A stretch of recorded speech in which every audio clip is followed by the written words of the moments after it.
Assalamualaikum warahmatullahi wabarakatuh. Halo adik-adik semua, penggalang pramuka di MTSN 1 Serang.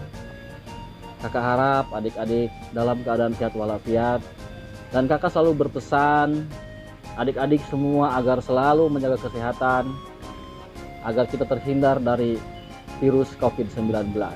Antara lain dengan mematuhi 3M. 3M itu adalah rajin mencuci tangan, kemudian memakai masker, dan yang terakhir jaga jarak di kerumunan.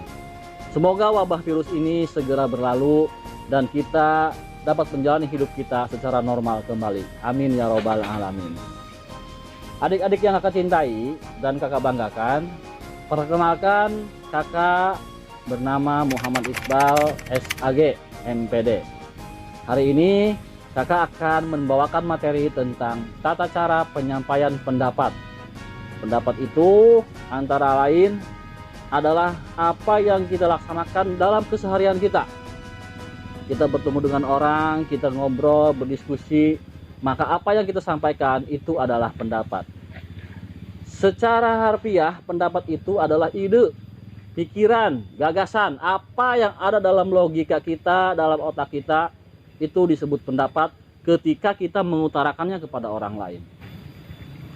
Lalu bagaimana tata cara berpendapat, menyampaikan pendapat kepada orang lain? Apakah ada yang tahu?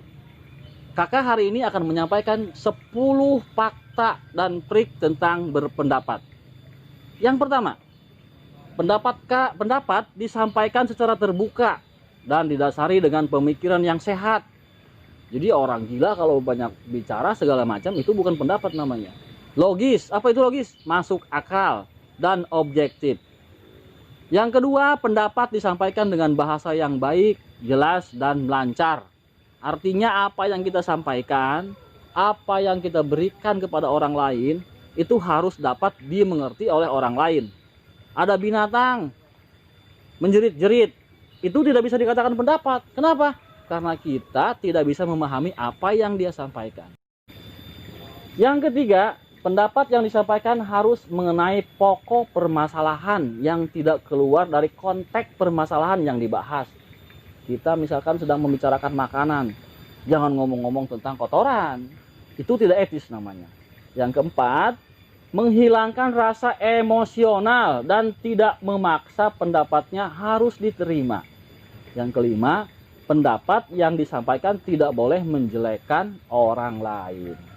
Dan yang keenam, Anda dapat menambahkan contoh pelaksanaan dari pendapat Anda. Yang ketujuh, didasarkan pada akal yang sehat dan hati nurani yang luhur. Kita tidak ada maksud jahat ketika berpendapat kepada orang lain. Yang kedelapan, berani menanggung resiko apabila ada orang yang menyanggah, mengkritik dan menyalahkan. Karena itu hak orang. Tidak usah memaksakan apa yang kita sampaikan harus diterima orang lain. Yang kesembilan, jangan suka memaksakan kehendak. Itu yang tadi yang Bapak maksud. Yang kesepuluh, mengutamakan kepentingan bersama, bukan kepentingan pribadi. Jadi berpendapat itu demi kepentingan bersama. Tidak ada unsur pribadi dalam pendapat kita.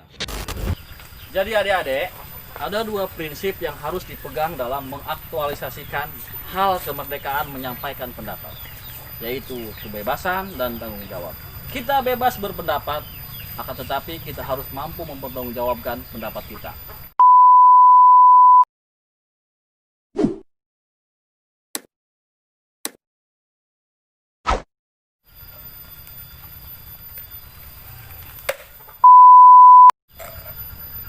Jadi adik-adik, mungkin cukup sampai di sini materi pada hari ini. Semoga adik-adik sekalian dapat memahami apa yang telah kakak sampaikan dalam kehidupan sehari-hari. Dan ingat, tetap semangat dan selalu jaga kesehatan adik-adik sekalian. See you next time. Bye-bye. Wassalamualaikum warahmatullahi wabarakatuh. Jadi sekarang kita akan membahas tentang penghijauan di MTSN 1 Serang. Apakah penghijauan di MTSN 1 Serang ini sudah baik atau belum? Jika belum, apakah kita perlu melakukan program penghijauan? Bagaimana pendapat Anissa? Saya tidak setuju dengan pendapat Anda karena kurang efektif. Dan bagaimana pendapat Sri? Menurut saya setuju dengan pendapat Melan karena supaya MTS 1 Serang ini lebih nyaman untuk ditempati. Adik-adik, tadi adalah contoh video berpendapat yang benar.